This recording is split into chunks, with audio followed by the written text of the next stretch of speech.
સતતમ નિજમૂર્તિચિંતકાનામ અધિક શ્વેત મનોહર પ્રકાશે હૃદિ દર્શિત રમ્ય દિવ્ય રૂપમ ભગવંતમ તમહમ હરિમ નમામિ. સહજાનંદ સ્વામી મહારાજની જય.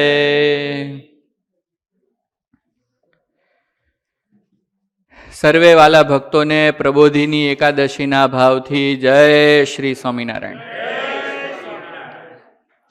આજે થઈ ગઈ 1 નવેમ્બર 2025, સેટરડે છે. વિક્રમ સંવત 2082, કારતક સુદ 11 એટલે દેવ પ્રબોધિની એકાદશી. આજનો દિવસ આપણા સનાતન ધર્મની સંસ્કૃતિ પ્રમાણે ખૂબ જ અગત્યનો છે.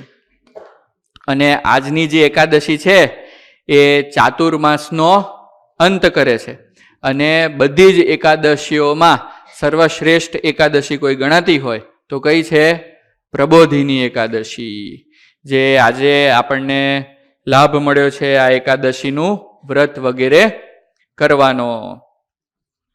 આજના દિવસે ખાસ કરીને જ્યારે ચાતુર્માસનો પ્રારંભ થાય ત્યારે ભગવાન પોઢી જાય અને 4 મહિના સુધી પેલા શું દૈત્યો સાથે યુદ્ધ કર્યું હોય ને તેનો થાક ઉતારતા હોય. તો આજે શું થયું? ભગવાન જાગ્યા, પોતાના ભક્તોને દર્શન દેવા માટે આજે જાગ્યા. એટલા માટે આજે શું આજની એકાદશીનું નામ પડી ગયું? દેવ પ્રબોધિની એકાદશી. સ્વામિનારાયણ સંપ્રદાયમાં ખાસ કરીને આજના દિવસે હાટડી ઉત્સવ મનાવવામાં આવે છે. જો આપણે અહીંયા ભગવાનની આગળ બધા અલગ અલગ પ્રકારના શાકભાજીની હાટડી પૂરી છે. ચાતુર્માસમાં ચોમાસું હોય તો ચોમાસામાં બધા જે શાકભાજી હોય એની અંદર બેક્ટેરિયાનો ગ્રોથ વધી જાય, બધા ઇન્સેક્ટ્સનો ગ્રોથ વધી જાય. એટલા માટે આપણે નિયમ લેતા હોઈએ કે 4 મહિના દરમિયાન આપણે લીલા શાકભાજી, રીંગણ છે કે જેની અંદર મૂળા છે કે જેની અંદર બહુ જીવાત વગેરે હોય એ આપણે ગ્રહણ ન કરતા હોઈએ. એટલા માટે 4 મહિનાનો જે નિયમ હતો એ આજે પૂરો થયો. એટલે આપણે સૌ પ્રથમ આપણે ભોજન કરીએ શાકભાજીનું, રીંગણનું વગેરેનું, એના પર પહેલાં કોને આપણે ધરાઈએ? ભગવાનને ધરાઈએ. તો ભગવાનને જો આજે સરસ આવડા મોટા રીંગણ ભક્તો લઈ આવ્યા છે અને ભગવાનની આગળ હાટડી ઉત્સવ આપણે આજે યોજ્યો છે. અને અન્નકૂટ પણ કરતા હોય છે આજના દિવસે બધા અલગ અલગ જગ્યાએ. પણ આપણે લાસ્ટ વીક કર્યો હતો એટલે આજે ખાલી શાકભાજી. રાઈટ? તો આજના દિવસે ભગવાનને અન્નકૂટ અર્પણ થાય. અને ખાસ કરીને બધા ભક્તો નિર્જળા એકાદશી કરતા હોય. કેવી એકાદશી? નિર્જળા, કે જે દિવસે પાણી પણ ગ્રહણ નહીં કરવાનું. આપણે બધી એકાદશીઓનો મહિમા સમજાતા, એમાં આજની એકાદશીનો મહિમા શું હતો કે ગમે તેવા પાપ કર્યા હોય એ બધા જ પ્રબોધિની એકાદશી કરવાથી નાશ પામે છે. અને અંતે જે ભગવાનના વહાલા ભક્તો હોય એ ક્યાં જાય? અક્ષરધામને પામે અને ફરીથી જન્મ મરણમાં આવવાનું એને થાય નહીં. એ બધું આપણે ડિટેલમાં ઘણી સભાઓ પહેલા સમજી ગયા હતા. આજે એનું થોડુંક રિકેપ. આજના દિવસે ખાસ એક તો ધર્મદેવ જે શ્રીજી મહારાજના પિતા, એમનો ઇટાર ગામમાં 1796માં જન્મ થયો હતો. પછી નીલકંઠ વર્ણીએ આજે મહાદીક્ષા લીધી હતી. બરાબર? અત્યારે વડતાલ મુકામે શિક્ષાપત્રી દ્વિશતાબ્દી મહોત્સવ અને આચાર્ય પદ સ્થાપન દ્વિશતાબ્દી મહોત્સવ બહુ જોરદાર ચાલી રહ્યો છે. આપણા સૌ વતી ઠાકોર કાકા અને મુકુંદભાઈ ને બધા ત્યાં ઉત્સવનો લાભ લેવા ગયા છે. તો આજના દિવસે જે નવા મુમુક્ષુઓ હોય એ લોકોને ભારત દેશમાં વડતાલ મુકામે પરમ પૂજ્ય ધર્મ ધુરંધર 1008 આપણા આચાર્ય મહારાજ શ્રી આજના દિવસે દીક્ષા આપતા હોય છે. તો આજનો બહુ પવિત્ર દિવસ છે. ભગવાન સ્વામિનારાયણે પણ આજના દિવસે દીક્ષા લીધી હતી. પછી સહજાનંદ સ્વામીને જ્યારે ગાદી ઉપર બેસાડ્યા રામાનંદ સ્વામીએ, તો આજના દિવસે જ બેસાડ્યા હતા. પછી સ્વામિનારાયણ ભગવાને સંપ્રદાયમાં જે 2 આચાર્યની સ્થાપના કરી, અમદાવાદ દેશના અને વડતાલ દેશના, એ પણ આજના દિવસે કરી હતી. એટલે આજે એને 200 વર્ષ પૂર્ણ થયા. તો આટલો બધો પવિત્ર દિવસ આજનો છે. તો હવે આપણે રુગનાથ ચરણદાસજી સ્વામીએ જે શ્રી હરિચરિત્ર ચિંતામણી નામનો ગ્રંથ લખ્યો છે એમાં ઘણા બધા આપણે ઘનશ્યામ મહારાજના બાળ ચરિત્રો જોયા. હવે જ્યાંથી બાકી છે ત્યાંથી આપણે આગળ વધીએ. એકવાર એવું બન્યું કે છપૈયાથી મોતીરામ તિવારી એમના ઘરે એમના ભાઈના લગ્ન હતા. એમના ભાઈનું નામ હતું માધવચરણ. તો એ સમયમાં ઘનશ્યામ મહારાજ, ધર્મદેવ, ભક્તિમાતા, રામપ્રતાપભાઈ એ બધા રહેતા હતા અયોધ્યાપુરીમાં. આપણે અયોધ્યાપુરીના ઘણા બધા ચરિત્રો જોયા ને. તો આખો ધર્મદેવનો પરિવાર ક્યાં છે અત્યારે? અયોધ્યામાં. તો મોતીરામ તિવારીએ કંકોત્રી લખીને મોકલી અયોધ્યા અને ધર્મદેવને જણાવ્યું કે તમે સહપરિવાર અમારા ભાઈ જે માધવચરણ છે એમના લગ્ન છે છપૈયામાં, તો તમે છપૈયા પધારો. તો આ કંકોત્રી જ્યારે ધર્મદેવને મળી ત્યારે એમણે નક્કી કર્યું કે આપણે લગ્ન પ્રસંગે છપૈયા જવું છે. તે વાંચીને પોતાના બંને પુત્રને સાથે લઈને ચાલ્યા. તે રસ્તામાં આવતા ધર્મદેવને શરીરે થોડોક તાવ આવવા લાગ્યો. શું થયું ધર્મદેવને? અયોધ્યાથી છપૈયા જતા હતા, 15-20 કિલોમીટર હોય તો, રાઈટ? કેટલું? 29 કિલોમીટર. જો એક્ઝેક્ટ રાજેશભાઈને ખબર છે, 29 કિલોમીટર ચાલીને જવાનું. તો રસ્તામાં ધર્મદેવને શું થયું? તાવ આવવા લાગ્યો અને શરીરમાં બહુ કસર જણાણી અને ચાલી શકાય એવી કોઈ વ્યવસ્થા રહી નહીં. પછી એક સારું વૃક્ષ જોયું. વૃક્ષ એટલે ટ્રી, અને ટ્રીની નીચે ધર્મદેવ આરામ કરવા માટે રોકાણા. પછી ધર્મદેવે રામપ્રતાપભાઈને કીધું કે તરસથી મારું ગળું સુકાઈ રહ્યું છે, તો કંઈક એવી વ્યવસ્થા કરો કે આજુબાજુમાં જઈને અમારી માટે પાણી લેતા આવો. પછી રામપ્રતાપભાઈને મોકલ્યા કે જાઓ તમે પાણી લેતા આવો.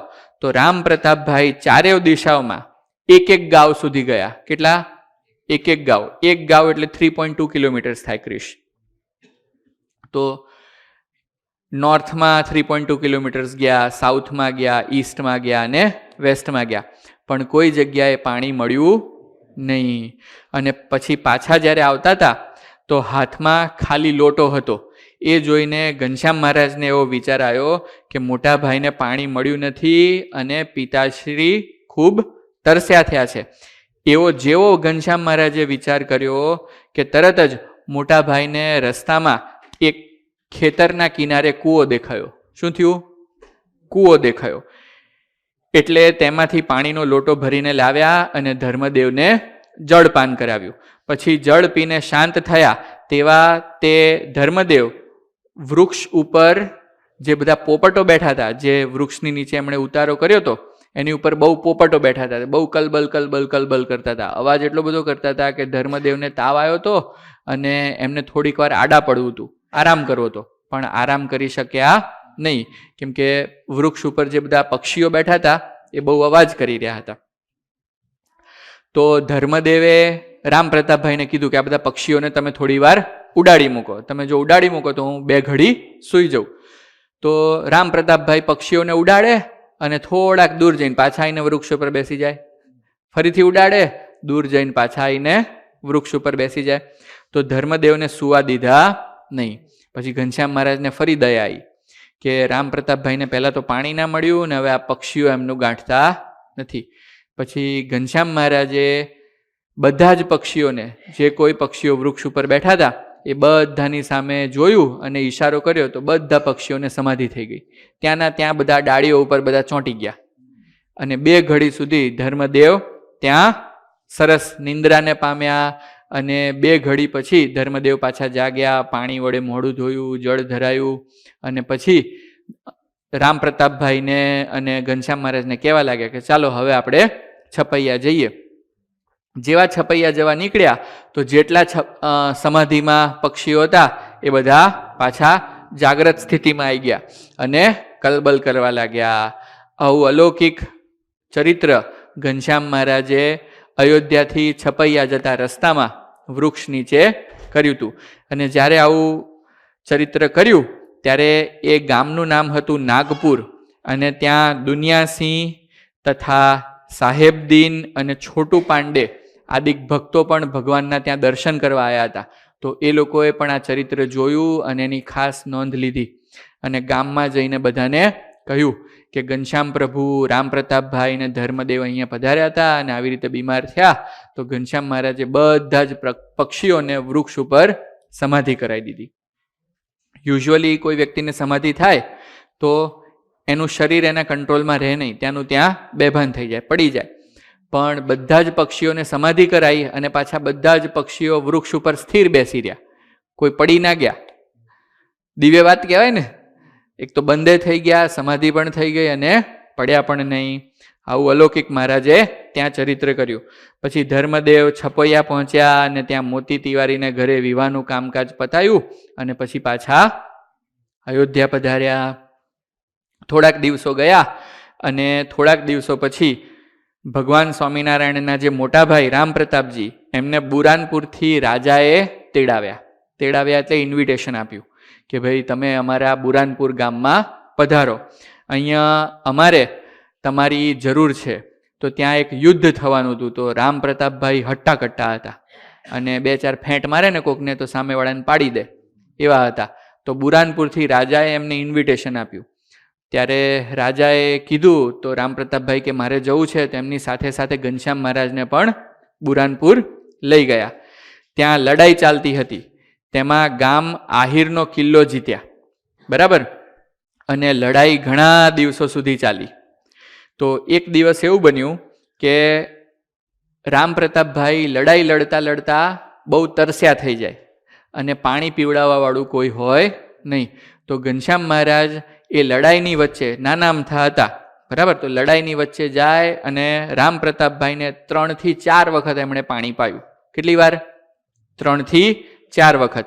તો જ્યારે ઘનશ્યામ મહારાજ એ લડાઈ વચ્ચે ઘનશ્યામ મહારાજ એમને પાણી પીવડાવવા આવે ત્યારે રામ પ્રતાપભાઈ એમને એવું કહે કે અરે ઘનશ્याम तुम इधर मत आओ, इधर आओगे तो तुमको गोली लग जाएगी बंदूक की और तुम मर जाओगे, तो अब से इधर मत आओ.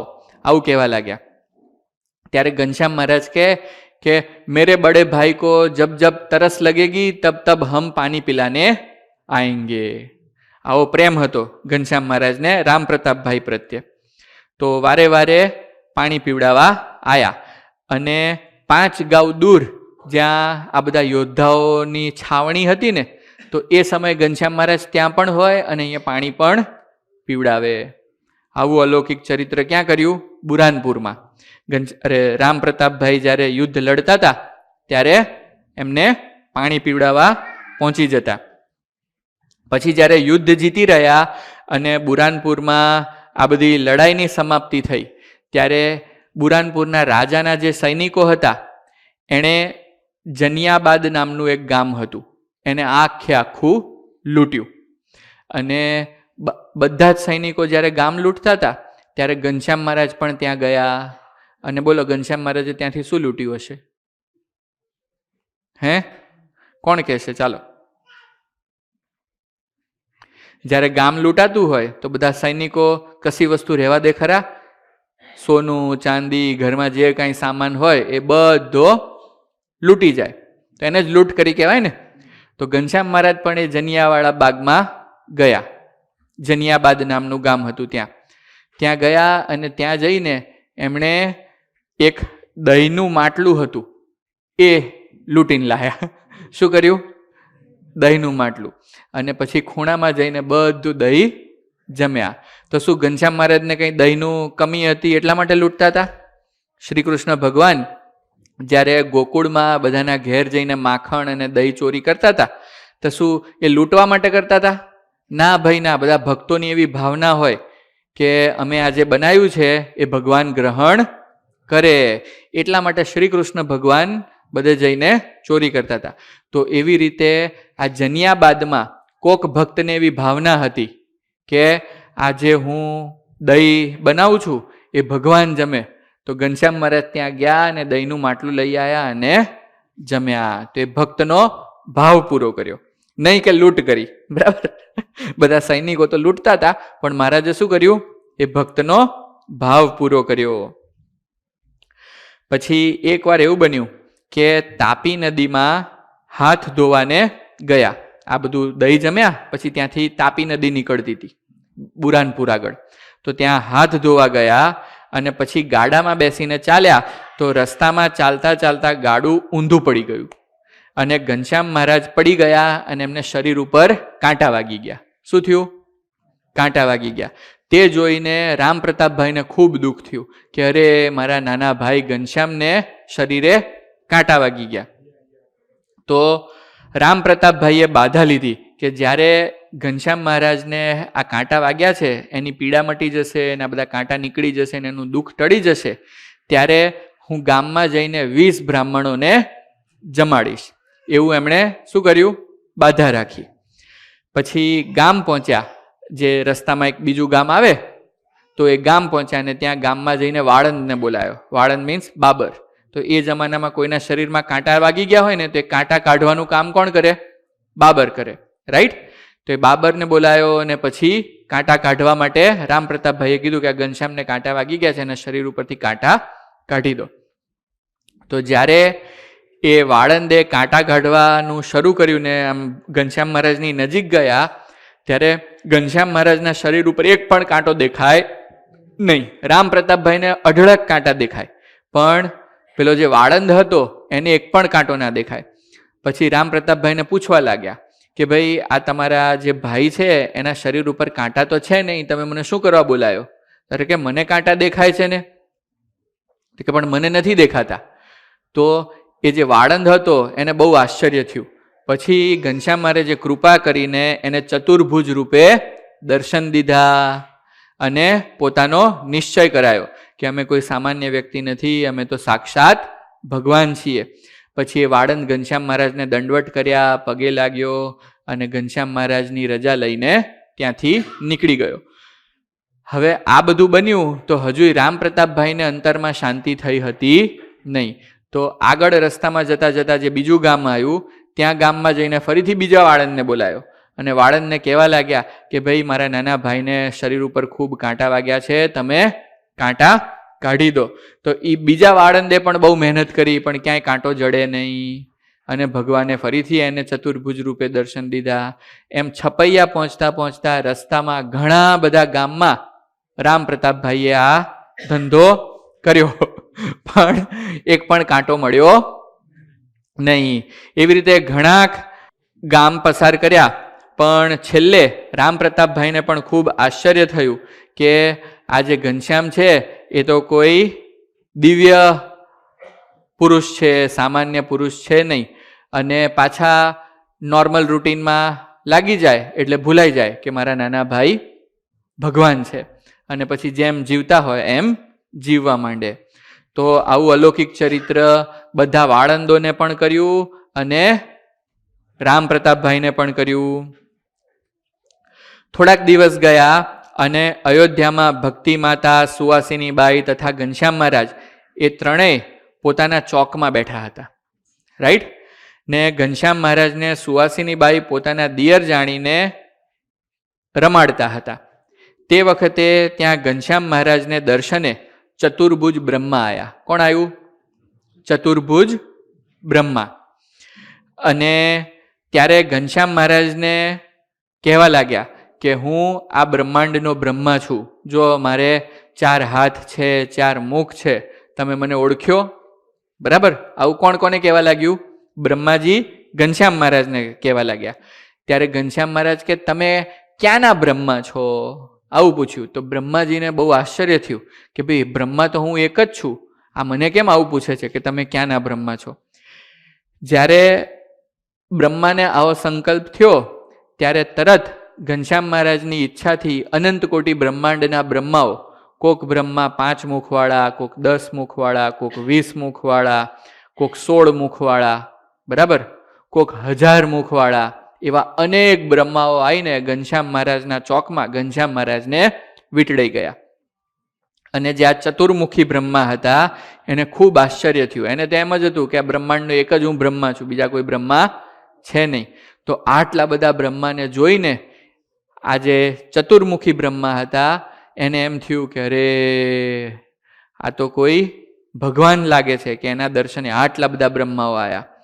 તો એ જે 4 મુખવાળા બ્રહ્મા હતા એણે પોતાના પોતાનો જે ગર્વ હતો, એને અહમ હતું, અભિમાન હતું, એ ઘનશ્યામ મહારાજના ચરણોમાં મૂકી દીધું. તે પછી ઘનશ્યામ મહારાજની સ્તુતિ કરવા લાગ્યા છે.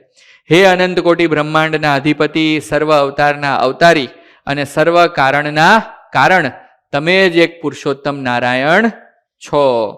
પછી બીજા સર્વે બ્રહ્માઓએ મળીને સ્તુતિ કરી છે. હે ભગવાન, જેમ કોઈ દૂર દેશનો રાજા હોય ને તેની આજ્ઞામાં પ્રજા વર્તતી હોય, તેમ તમારી આજ્ઞામાં અમે સર્વે વર્તતા હતા, પણ તમારું સાક્ષાત દર્શન તો અમને આજે જ થયું, તેથી આજ અમે અત્યંત આનંદને પામ્યા છીએ. બ્રહ્માજીની આપણા બ્રહ્માજીની આયુષ્ય આપણે ગણી હતી, ખબર છે કેટલું જીવે આપણા બ્રહ્મા? 311.05 ટ્રિલિયન યર્સ જીવે આપણા, બરાબર? તો આપણા બ્રહ્માની અડધી આવરદા થઈ છે, તો બીજા બધા બ્રહ્માઓ તો એનાથી કેટલાય મોટા હોય, રાઈટ? તો એ બધા એવું કીધું કે અમે કેટલાય વર્ષોથી ભગવાન તમારી આજ્ઞા પાડતા હતા, પણ આજે તમે અમારી ઉપર કૃપા કરી અને અમને તમારું દર્શન થયું. આપણે કેટલા ભાગ્યશાળી છીએ કે આપણે રોજ ભગવાનના દર્શન થાય છે, રાઈટ? તો એવી રીતે બધા બ્રહ્માઓને ખૂબ આનંદ થયો. પછી સ્તુતિ કરીને કહેવા લાગ્યા કે ભક્તિ માતા તથા સુવાસિની બાઈને કહેજો કે તમારા અઢળક પુણ્ય છે, તમારા પુણ્યનો એટલો બધો પ્રતાપ છે કે આજ તમારે લઈને અમને સાક્ષાત પુરુષોત્તમ નારાયણના દર્શન થયા, અક્ષરધામના અધિપતિના દર્શન થયા. એમ સ્તુતિ કરી પગે લાગીને સર્વે બ્રહ્મા પોતપોતાને સ્થાનકે ગયા. ભક્તિ માતા તથા સુવાસિની બાઈ આવું આશ્ચર્ય જોઈને ઘનશ્યામ મહારાજનો ભગવાનપણાનો નિશ્ચય કરીને એમની ઘણી પ્રકારે સેવા કરવા લાગ્યા ને ભગવાન જાણીને ભક્તિ પણ કરવા લાગ્યા. એ પ્રમાણે અયોધ્યામાં દિવસો વ્યતીત કરતા કેટલાક દિવસ પછી સુવાસિની બાઈને ઠાકોર રામ પુત્રનો જન્મ થયો. રામ પ્રતાપભાઈના પુત્રનું નામ શું? ઠાકોર રામ. એમનો જન્મ થયો ને તે 5 વર્ષના થયા ત્યારે ઘનશ્યામ મહારાજની સાથે દર્શન કરવા જતા. ઘનશ્યામ મહારાજનું રોજ રૂટીન કાર્યક્રમ હતો. શું? કે રોજ સવારે અને સાંજે અયોધ્યામાં જેટલા મંદિરો છે ત્યાં દર્શન કરવા જાય. તો આ જે ઠાકોર રામ હતા એ જ્યારે 5 વર્ષના થયા પછી રોજ ઘનશ્યામ મહારાજ સાથે દર્શન કરવા જવા લાગ્યા. તે બેઉ દર્શન કરીને ઘરે આવે ત્યારે સુવાસિની બાઈ પ્રથમ ઘનશ્યામ મહારાજને પીરસે અને પછી ઠાકોર રામને પીરસીને જમાડે. ને જેવું ઘનશ્યામ મહારાજ ઉપર હેત તેવું પોતાના સગા પુત્ર ઉપર સુવાસિની બાઈને હેત ન હતું, રાઈટ? કેમ કે ભગવાન જાણતા હતા, ભક્તિ કરતા હતા, એટલે પોતાના સગા પુત્ર કરતા સૌથી વધારે હેત કોની ઉપર હતું? ઘનશ્યામ મહારાજ ઉપર. હંમેશા ઘનશ્યામ મહારાજને નવરાવે ત્યારે ચરણારવિંદને વિશે 16 ચિહ્ન જોઈને એમ બોલતા છે, હે ઘનશ્યામભાઈ, તમે તો વડા થશો ને કોઈક મોટા રાજા થશો ત્યારે અમારી ખબર રાખજો, કારણ કે આ લોકમાં ભાઈ ભોજાઈ કોઈ કોઈના નથી. મહારાજને સ્નાન કરાવે ત્યારે મહારાજ કૃપાએ કરીને સુવાસિની બાઈને પોતાના ચરણમાં 16 ચિહ્નના રોજ દર્શન કરાવતા, રાઈટ? અને રોજ દર્શન કરીને સુવાસિની ભાઈ મહારાજને આમ કે તમે તમારા ચરણમાં 16 ચિહ્ન છે તો તમે મોટા થઈને કોઈક મહાન રાજા થશો અને લાખો લોકો તમારા અનુયાયી થશે, તમને માનશે, તમને પૂજશે, તો તમે અમને ભૂલી જતા નહીં. ત્યારે ઘનશ્યામ મહારાજ કહે, અમે જરૂર તમારી ખબર રાખશું અને અમને રાજ્ય મળશે તે અમે તમને આપશું. તો એવું કર્યું ને મહારાજે, આવડું મોટું એમને રાજ્ય મળ્યું તો પછી સુવાસિની બાઈના જે પુત્ર હતા એમને પછી બધું રાજ્ય આપી દીધું, આચાર્યની સ્થાપના કરી. એમ નિરંતર નવરાવે ને વાતો કરે ને હંમેશા બહુ હેતે કરીને પ્રભુને જમાડે, પછી પોતાના પુત્રને જમાડે. એવી રીતે સુવાસિની બાઈ મહારાજને બહુ હેત કરતા. આમના આમ દિવસો જતા હતા. એક વખત મહારાજે સુવાસિની બાઈને એમને પોતા પ્રત્યે કેટલો પ્રેમ છે એની પરીક્ષા કરી. તો એકવાર ઠાકોર રામ બહાર રમીને સુવાસિની ભાભી પાસે ગયા અને કહેવા લાગ્યા કે માતા, મને ખૂબ ભૂખ લાગી છે, મને કંઈક જમવાનું આપો. ત્યારે સુવાસિની ભાભી એવું કીધું કે જાઓ તમે તમારા કાકાને બોલાવી આવો, કાકા આવે એને હું જમાડું, એ જમી દે પછી તમને પીરસીશ. ત્યારે ઠાકોરરામ ઘનશ્યામ મહારાજને શોધવા માટે આખું અયોધ્યા ફરી વળ્યા. પછી એક મંદિરમાં ત્યાં કથા સાંભળતા હતા.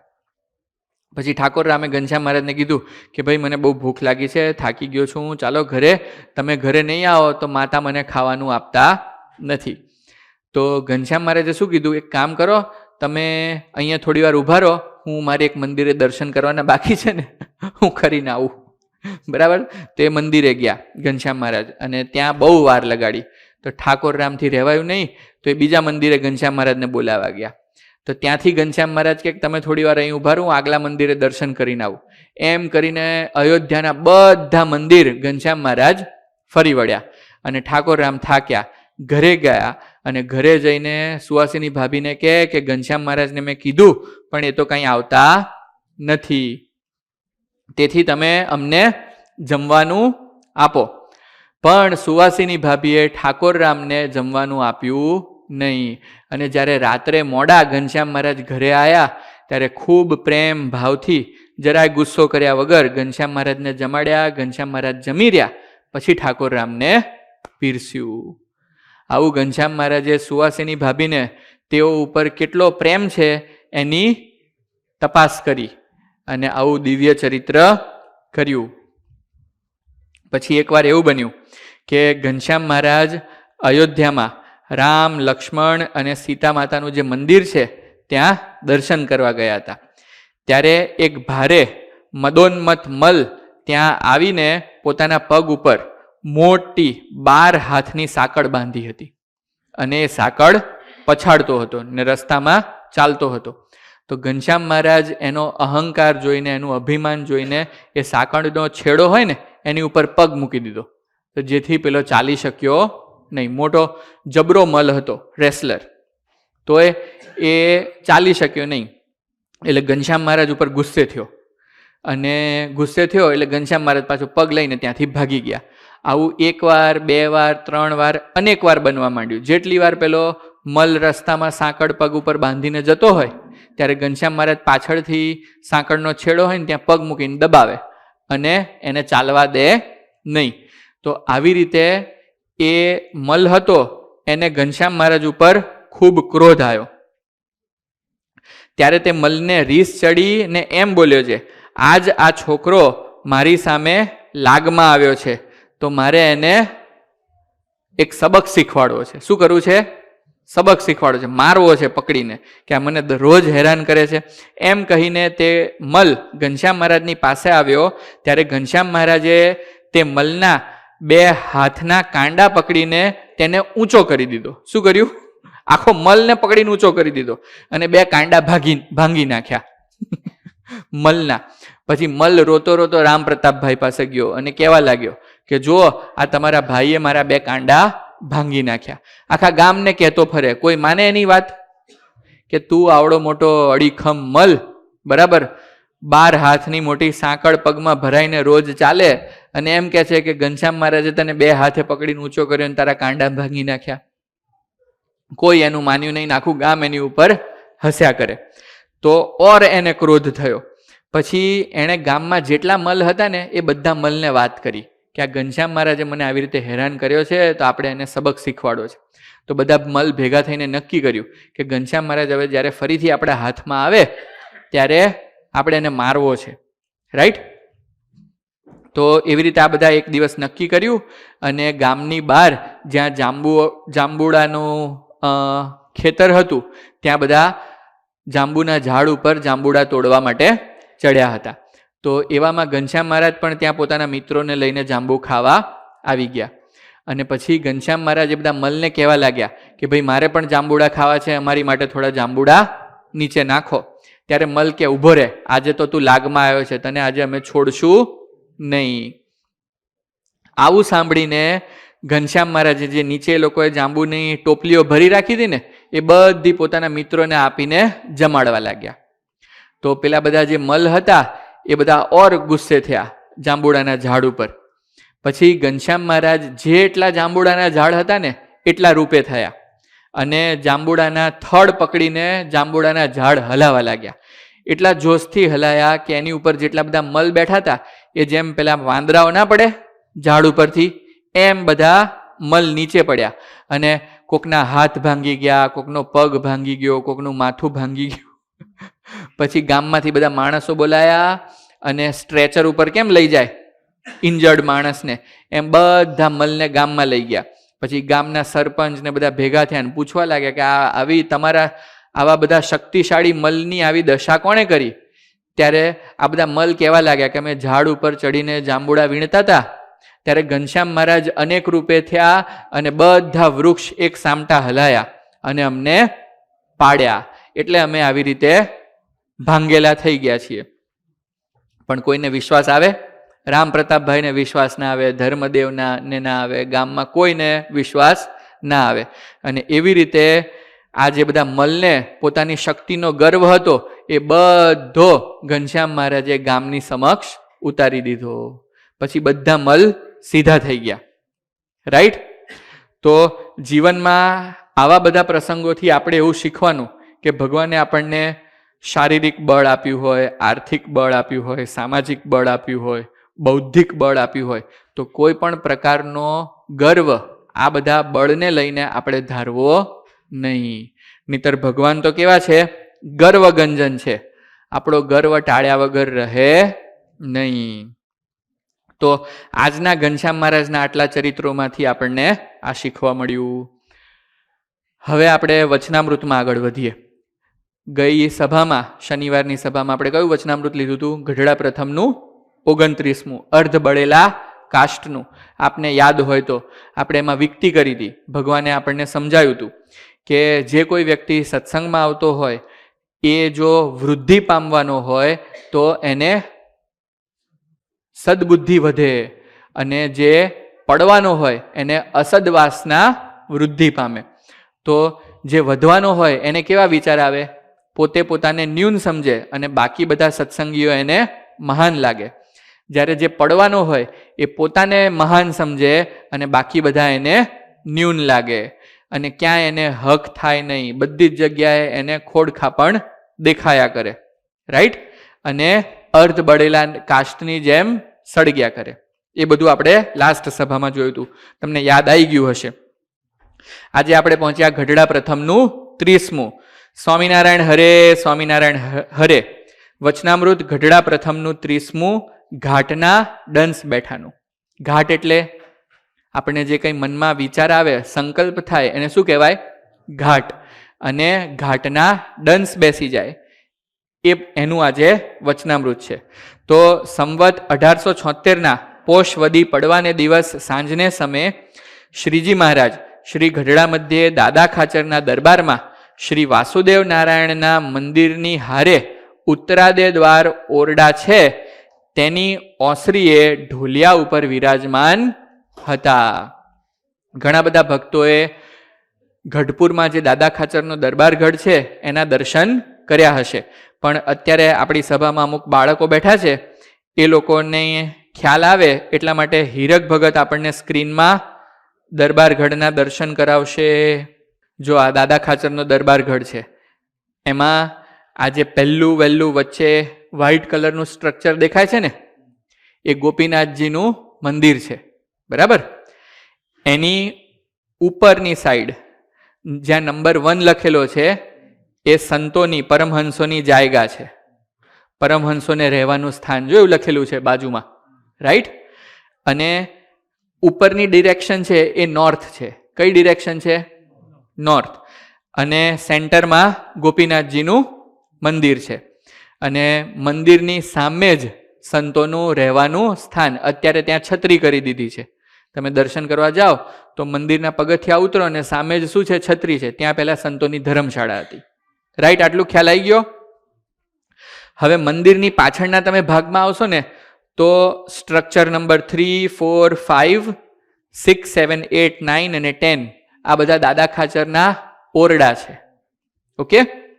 તો જે નંબર 3 છે એને કહેવાય દક્ષિણાદા દ્વારના ઓરડા. નોર્થ એટલે ઉત્તર અને સાઉથ એટલે દક્ષિણ. તો જે ઓરડાનું મુખ દક્ષિણ બાજુ ખુલતું હોય, મીન્સ સાઉથ સાઈડ ખુલતું હોય, એને કેવા કહેવાય ઓરડા? દક્ષિણાદા બારણા ઓરડા કહેવાય. ખ્યાલ આવી ગયો? તો દક્ષિણની ઓપોઝિટ સાઈડમાં હોય એ કયા કહેવાય? ઉત્તરાદા, રાઈટ? પછી ઉત્તરાદાની લેફ્ટમાં હોય એને કયા કહેવાય? એ દિશા પશ્ચિમ છે પણ ઉગમણા કહેવાય, કેમ કે એનું મુખ કઈ બાજુ ખુલે છે? ઈસ્ટ સાઈડ ખુલે છે, રાઈટ? અને ઈસ્ટ સાઈડની ઓપોઝિટ હોય કયા કહેવાય? આથમણા. તો જ્યારે વચનામૃતની અંદર આથમણા બારણા ઓરડા, ઉગમણા બારણા ઓરડા, વાસુદેવ નારાયણના ઓરડા, તો આજે નંબર 10 નામનું જે સ્ટ્રક્ચર અહીંયા તમને સ્ક્રીન ઉપર દેખાય છે એ કયું છે? વાસુદેવ નારાયણના ઓરડા છે. ત્યાં વાસુદેવ નારાયણનું મંદિર હતું. જ્યારે ગોપીનાથજી મહારાજનું મંદિર નહોતું બન્યું ત્યારે ભગવાને વાસુદેવ નારાયણની મૂર્તિઓ ક્યાં પધરાઈ હતી? આ ઓરડામાં પધરાઈ હતી, રાઈટ? તો આ ચારેય પ્રકારના ઓરડાનો ખ્યાલ આવી ગયો તમને.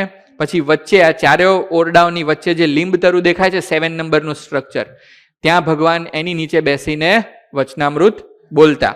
અને આ ચારેય ઓરડાઓની પાછળ 12 નંબરનું સ્ટ્રક્ચર છે એ છે ઘોડશાળ, ત્યાં બધા ઘોડાઓને રાખતા.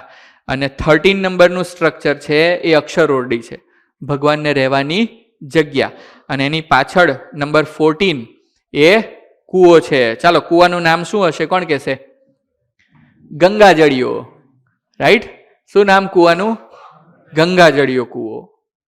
ઓકે, તો આખું દાદા ખાચરનું દરબાર ગઢ કેવું છે, અને જ્યારે જ્યારે આપણે એને વાંચવાનું સમજવાનું આવે તો કેવું હોય એ આપણને આજે શીખવા મળ્યું. તો મહારાજ ક્યાં બેઠા છે? ઉત્તરાદે દ્વાર ઓરડા છે એની ઓસરીએ ઢોલિયા ઉપર વિરાજમાન છે. ને ધોળો ખેસ પહેર્યો હતો, ને ધોળી ચાદર ઓઢી હતી, ને ધોળો ફેટો બાંધ્યો હતો, ને ધોળા પુષ્પના હાર પહેર્યા હતા, ને 2 કાનને વિશે ધોળા પુષ્પના તોરા લટકતા હતા, ને ધોળા પુષ્પના બેરખા પહેર્યા હતા. શું હતું? બેરખા પણ પહેર્યા હતા. ને પોતાના મુખારવિંદની આગળ મુનિ તથા દેશ દેશના હરિભક્તની સભા ભરાઈને બેઠી હતી, અને મુનિ મંડળ કીર્તન ગાતા હતા. પછી શ્રીજી મહારાજ બોલ્યા છે, હવે તો પ્રશ્ન ઉત્તર કરો. આ સભાનું વર્ણન આવ્યું. ભગવાન ક્યાં બેઠા છે, કેવા વસ્ત્ર પહેર્યા છે, કેવા આભૂષણ પહેર્યા છે, કેવા હાર ધારણ કર્યા છે, એ બધું આપણે જોયું. પોતાની સમક્ષ દેશ દેશના હરિભક્તો બેઠા છે અને સંતો શું કરી રહ્યા છે? કીર્તન ગાઈ રહ્યા છે. હવે ભગવાન એમ કહે છે કે હવે તમે બધા કીર્તન રાખો અને પ્રશ્ન ઉત્તર કરો. ત્યારે શ્રીજી મહારાજ પ્રત્યે દીનાનાથ ભટ્ટ એમણે પ્રશ્ન પૂછ્યો, હે મહારાજ, કોઈક સમય તો હજારો ગાંઠ થાય છે. શું થાય છે? હજારો ગાંઠ થાય છે. માનો કે આખા દિવસ દરમિયાન આપણા મગજમાં વિચારો કેટલા આવે? અનેક આવે, ગણી ન શકાય એટલા બધા વિચારો આવે. તો એ જે વિચારો છે એને શું કહે છે? અહીંયા ઘાટ કહે છે. કે કોઈક સમય તો મનમાં ઘણા બધા ઘાટ થાય છે, પણ તેનો મનને વિશે ડંસ બેસતો નથી. ઘાટ થાય એટલે ઘાટ મોટે ભાગે શેના હોય? પંચ વિષય સંબંધી હોય. શબ્દ, સ્પર્શ, રૂપ, રસ, ગંધ, એના બધા આપણને વિચારો આવે. તો ક્યારેક ઘાટ થાય પણ મનને વિશે એનો ડંસ બેસતો નથી. અને કોઈક સમય તો અલ્પ ઘાટ થાય તેનો પણ મનને વિશે ડંસ બેસે છે. તેનું શું કારણ છે? પ્રશ્ન નંબર 1. કોણ પૂછી રહ્યું છે? દીનાનાથ ભટ્ટ. કોને પૂછી રહ્યા છે? શ્રીજી મહારાજને, સ્વામિનારાયણ ભગવાનને. કે આખા દિવસ દરમિયાન અમુક સમયે તો ઘણા બધા ઘાટ થાય, પણ ઘાટ થાય પણ એનો ડંસ મગજમાં બેસે નહીં. ઘાટ થાય ને ભૂલાઈ જાય, એ વાત મગજમાં બેસે નહીં, યાદ ના રહે. પણ ક્યારેક ઘાટ થાય તો એનો ડંસ મગજમાં બેસી જાય છે. તો ક્યારેક બેસે છે અને ક્યારેક નથી બેસતો, એનું કારણ શું? આ પ્રશ્ન નંબર 1. બીજો પ્રશ્ન, અને ભગવાનના ભક્તને એ મનના ઘાટની નિવૃત્તિ થયાનો શું ઉપાય છે? ભગવાનનો ભક્ત હોય એને આખો દિવસ મનમાં આવા બધા પંચ વિષયના ઘાટ થયા કરતા હોય અને એનો ડંસ બેસી જાય, તો ભગવાનની કથા વાર્તા ચાલતી હોય તો એ ખાવાનું યાદ આવે, કુટુંબીજનો યાદ આવે, કંઈક કામ હોય એ યાદ આવે, અથવા પંચ વિષય સંબંધી કંઈકનું કંઈક યાદ આવ્યા કરે. તો ભગવાનના ભક્તની વૃત્તિ ભગવાનના સ્વરૂપમાં લાગે નહીં. તો એ ઘાટ નિવૃત્તિ પામે એનો ઉપાય શું છે? આવા 2 પ્રકારના પ્રશ્ન દીનાનાથ ભટ્ટે શ્રીજી મહારાજને પૂછ્યા. હવે મહારાજ એનો ઉત્તર આપે છે. ત્યારે શ્રીજી મહારાજ બોલ્યા છે, એનું કારણ તો ગુણ છે. શું કારણ કીધું ભગવાને? ગુણ. ગુણ કેટલા પ્રકારના હોય? 3 પ્રકારના. કયા કયા? સત્વગુણ, રજોગુણ અને તમોગુણ. તો મહારાજ શું કહે છે કે આ જે ઘાટના ડંસ બેસે છે અને નથી બેસતા, એનું કારણ શું કીધું?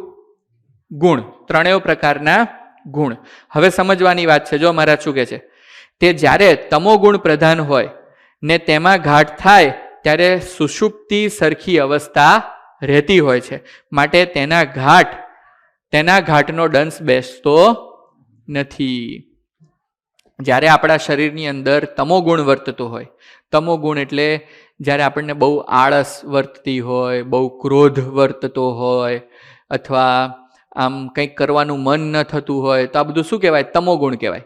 રોજ આપણને મંદિરે આવું ગમતું હોય, આપણે મંદિરમાં આવવાનો બહુ ઉત્સાહ પણ હોય, પણ ક્યારેક ક્યારેક એમ થાય, યાર આજે મંદિર નથી જવું, આમ કંઈક મજા નથી, મૂડ નથી. ત્યારે શું સમજવાનું કે શરીરમાં શું વર્તી રહ્યું છે?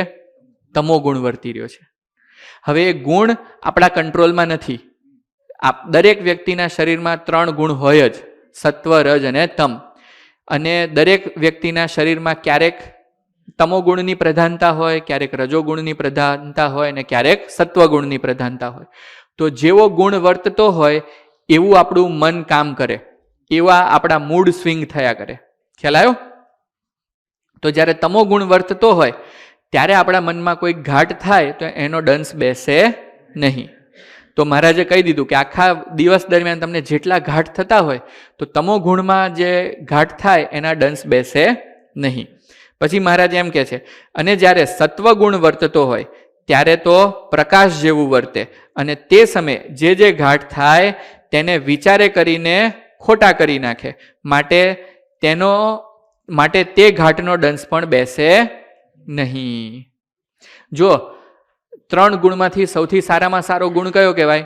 સત્વગુણ. અને ખરાબમાં ખરાબ રજોગુણ, તમોગુણ. તો તમોગુણ વર્તતો હોય ત્યારે આપણે આળસ હોય, ક્રોધ હોય, કંઈ આમ કરવાનું મન ન થતું હોય, રાઈટ? તો એ વખતે પણ આપણને જે ઘાટ થયા હોય ને એનો દંશ ન બેસે. અને જ્યારે સત્વગુણ વર્તતો હોય ત્યારે આપણું મન એકદમ પ્રકાશયુક્ત હોય. પ્રકાશયુક્ત મીન્સ જ્ઞાનથી ભરેલું હોય. બધી સત્સંગમાં આવીને બધી જે સમજણ ભેગી કરી હોય ને એ બધી જ એ વખતે આપણને ઉપલબ્ધ હોય, રાઈટ? તો જ્યારે ખરાબ ઘાટ થાય ત્યારે સમજણે કરીને આપણે બધા ઘાટને ટાળી નાખીએ. એક્ઝામ્પલ આપું. આપણે અહીં બેઠા છીએ અને એકાદશીનો દિવસ છે, ખરેખરી ભૂખ લાગી હોય, આપણે કંઈ જમ્યા ના હોઈએ તો આપણને ઘાટ થાય કે હવે ક્યારે ખાવાનું મળશે, આ સ્વામી ક્યારે કથા પૂરી કરશે ને ખાવાનું મળશે. પણ સત્વગુણ વર્તતો હોય એટલે આપણું મન જ્ઞાન પ્રગટ કરે અને આપણા મનને જ સમજાવે કે ભાઈ કથા ચાલે છે, આખો દિવસ તે ભૂખ્યા કાઢ્યો છે તો અડધો કલાક વધારે, તું કંઈ મરી નહીં જાય. તો આને શું કર્યું કહેવાય કે આપણને ઘાટ થયો એને ખોટો કરી નાખ્યો. શું કર્યું? ખોટો કરી નાખ્યો. તો સત્વગુણમાં આપણી પાસે એવો પાવર હોય કે આપણને કોઈ પણ ખરાબ ઘાટ થાય પંચ વિષય સંબંધી એને આપણે ખોટો કરી શકીએ. અને જ્યારે તમોગુણ વર્તતો હોય ત્યારે બધું સુષુપ્તિ અવસ્થા હોય. જ્યારે આપણે સૂઈ જઈએ ત્યારે પહેલા સ્વપ્ન અવસ્થા આવે અને પછી શું થાય? સુષુપ્તિ આવે. તો સુષુપ્તિમાં આપણા શરીરને કોઈક લાફો મારી જાય ને તો આપણને ખબર પડે નહીં, લાકડા જેવા થઈ ગયા હોઈએ આપણે. તો તમો ગુણ કેવો છે? સુષુપ્તિ પ્રધાન છે. તો એ સમયે પણ આપણને કંઈ ઘાટ થાય એના દંશ બેસે નહીં. હવે રહ્યો કયો? રજોગુણ. તો રજોગુણમાં મહારાજ કહે છે કે અને જ્યારે રજોગુણ વર્તે ત્યારે જે ઘાટ થાય તેનો મનને વિશે દંશ બેસે છે. માટે દંશ બેસે છે ને નથી બેસતો તેનું કારણ તો ગુણની વૃત્તિ છે. રાઈટ? તો રજોગુણમાં આપણે બહુ એક્સાઇટેડ હોઈએ. કોઈ વ્યક્તિ જ્યારે બહુ એક્સાઇટેડ મૂડમાં હોય ત્યારે શું સમજવાનું કે એને રજોગુણ હોય. પંચ વિષય તરફ આકર્ષણ બહુ વધી જાય, એને કંઈક કરવાનું મન થાય, બરાબર? ત્યારે શું સમજવાનું કે આ બધું કયો ગુણ ચાલી રહ્યો છે? રજોગુણ. સારા સારા કપડાં પહેરવાનું મન થાય, નાહવાનું મન થાય, ધોવાનું મન થાય, પરફ્યુમ લગાડવાનું મન થાય, શો ઓફ કરવાનું મન થાય, ત્યારે બધું શું ચાલતું હોય? રજોગુણ ચાલતો હોય.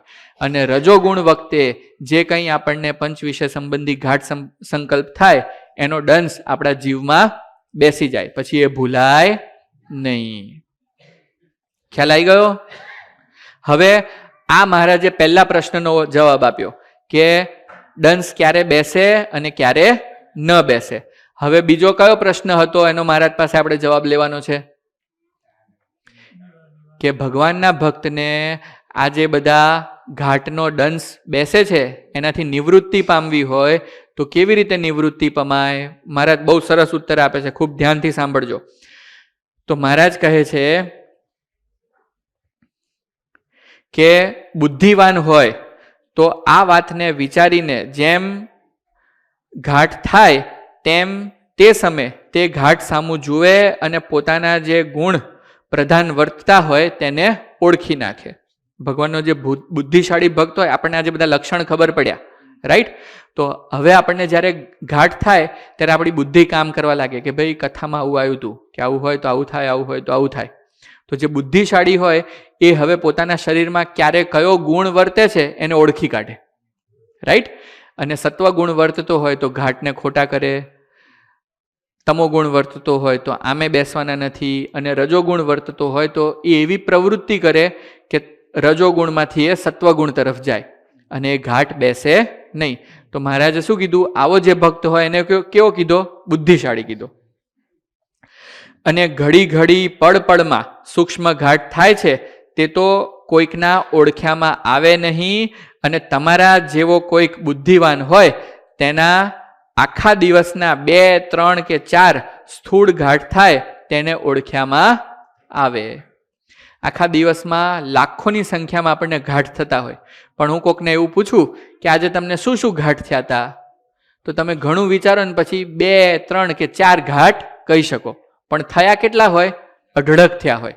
તો મહારાજ શું કહે છે કે તમારા જેવો કોઈક બુદ્ધિશાળી હોય એને પણ જો અમે પૂછીએ કે તમને કેટલા ઘાટ થયા હતા, તો બહુ 2 કે 3 કે 4 યાદ આવે, પણ વધારે આવે નહીં. એનો મતલબ શું થયો ખબર છે? આપણું કોન્સન્ટ્રેશન એ ઘાટને પકડવા માટે બહુ ઓછું છે, રાઈટ? આપણે એની ઉપર ધ્યાન આપીએ તો આપણને બધા પકડાય, પણ આપણે ધ્યાન આપતા નથી. તમે ધ્યાન કરવા બેસો અને એમ નક્કી કરો કે હવે મને જે સંકલ્પ થાય ને મારે લખતા જવું છે, બરાબર? તો 5 મિનિટ તમે ધ્યાન કરો ને એમાં તમારે 50 સંકલ્પ લખાય. કેટલા? પણ એની ઉપર ધ્યાન આપવું પડે. એટલા માટે મહારાજ કહે છે કે કોઈક તમારે જેવો બુદ્ધિશાળી હોય એને પણ 2-4 ઘાટ પકડ્યામાં આવે તો આવે, બાકી તો મૂરખને તો કાંઈ આવે નહીં. પછી મહારાજ કહે છે જે ગુણના પ્રધાનપણે પોતામાં ઘાટ થતા હોય તે સામી દ્રષ્ટિ રાખે અને સત્સંગમાં જે ભગવાનની વાર્તા થાય તેને ધાર્યા વિચાર્યા કરે તો આ સત્સંગનો પ્રતાપ એવો છે જે ગુણના ઘાટ થતા હોય તે ઘાટ તેના નિવૃત્ત થઈ જાય છે. શું થઈ જાય? સત્સંગના પ્રતાપે કરીને બધા ઘાટ નિવૃત્ત થઈ જાય. એની માટે કંઈ તપ કરવાની જરૂર નથી, વ્રત કરવાની જરૂર નથી, એકાદશી કરવાની જરૂર નથી. પંચ વિષય સંબંધી ઘાટ જો કોઈ ભગવાનના ભક્તને થતા હોય તો શેને કરીને બધા ઘાટ નિવૃત્તિ પામે? સત્સંગે કરીને. એવું મહારાજે સ્ટેટમેન્ટ આપી દીધું, રાઈટ? અને નિરુત્થાન થઈ જાય અને અખંડ પરમેશ્વરના સ્વરૂપનું ચિંતન થાય સત્સંગે કરીને.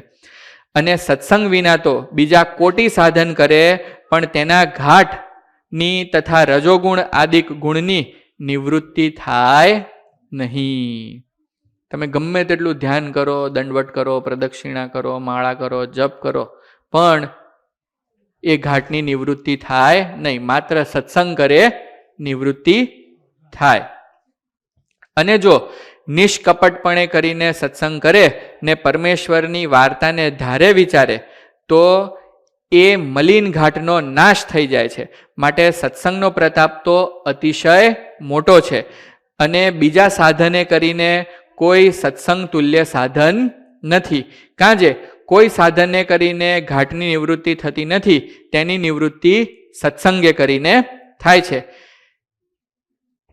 તે કારણપણા માટે તેને રજોગુણ સંબંધી મલિન ઘાટ ટાળવા હોય તેને મન, કર્મ, વચને કરીને નિષ્કપટપણે સત્સંગ કરવો તો સત્સંગના પ્રતાપથી એ ઘાટની નિવૃત્તિ થાય છે, રાઈટ? કઈ રીતે સત્સંગ કરવાનો કીધો મહારાજે? મન, કર્મ અને વચને કરીને. મને કરીને કઈ રીતે સત્સંગ થાય? આપણે સત્સંગમાં આવીએ, ભગવાનની કંઈક સેવા કરતા હોઈએ, ભક્તિ કરતા હોઈએ, ધ્યાન કરતા હોઈએ, માળા કરતા હોઈએ, દંડવટ કરતા હોઈએ, તો આપણે મન શુદ્ધ રાખવું. એવું નહીં વિચારવું કે હું માળા કરું છું તો કોક જોશે, તો એ શું થયું કહેવાય? કોકને બતાવવા માટે સત્સંગ થઈ ગયો કહેવાય. પણ ખાલી ભગવાનને પ્રસન્ન કરવા માટે કરીએ તો એ નિષ્કપટપણે સત્સંગ કર્યો કહેવાય. તો મનથી આમ સત્સંગ કરવાનો. પછી કર્મ કરીને આપણે કંઈક સેવા કરીએ તો સેવા કોઈને બતાવવા માટે કરીએ તો એ નિષ્કપટપણે કર્યો કહેવાય નહીં. કઈ રીતે સત્સંગ કરવાનો? માત્ર ને માત્ર ભગવાનને રાજી કરવા માટે સેવા કરીએ તો એ નિષ્કપટપણે સત્સંગ કર્યો કહેવાય. અને વચને કરીને નિષ્કપટપણે કરવાનું. એ કઈ રીતે થાય? ચાલો કોણ કહેશે? વચને કરીને નિષ્કપટપણે સત્સંગ કરવો એટલે ભગવાનના ગુણ ગાવા, સત્સંગના ગુણ ગાવા, સત્સંગમાં જે ભક્તો હોય એના ગુણ ગ્રહણ કરવા. તો આ વચને કરીને નિષ્કપટપણે સત્સંગ કર્યો કહેવાય. તો જે ભગવાનના ભક્ત નિષ્કપટપણે કરીને મન, કર્મ, વચને સત્સંગ કરે એના સર્વ ઘાટની નિવૃત્તિ થઈ જાય છે, બધા જ ઘાટ નાશ પામે છે. એવો મોટો સત્સંગનો પ્રતાપ છે. બરાબર? તો આજે આપણે આટલું રાખીએ.